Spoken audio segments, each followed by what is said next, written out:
Craving a shift, switch, or restart at work? You may be in line for a career pivot. Pivoting doesn't have to involve a major career change. It can be a turn towards a new industry, a new project, or a new set of skills. So wherever you are in your work, there's a 4-step framework that can help you make a change. It's an idea from career strategist Jenny Blake called the Pivot Method.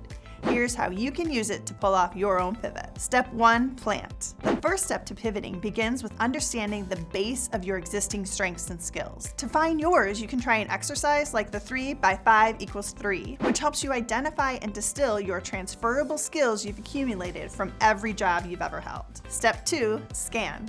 After examining that base, look at the options around you. Picture yourself on a GPS map where you can plot both your current location and the destination where you want to end up. You want to scan for the people, skills, and projects that can take you to that destination. Try having exploratory conversations with people who understand the path to your destination, researching the skills that can help you move ahead, or picking up projects that push your knowledge further. Step 3, pilot.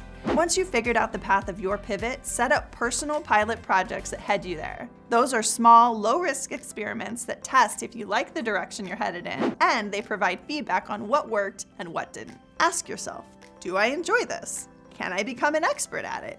Is there room for expansion within my team or the industry?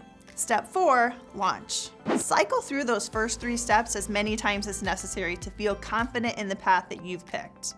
Once you've hit that, it's time for a larger commitment with a launch. Set your financial benchmarks, establish dates and milestones, and track your way to momentum. We're always in a continual pivot, Blake says. As we search out and test new directions, we're readying ourselves for big changes, even if you don't see them in our small steps. For more tips on taking big or small steps, visit us at qz.com/work.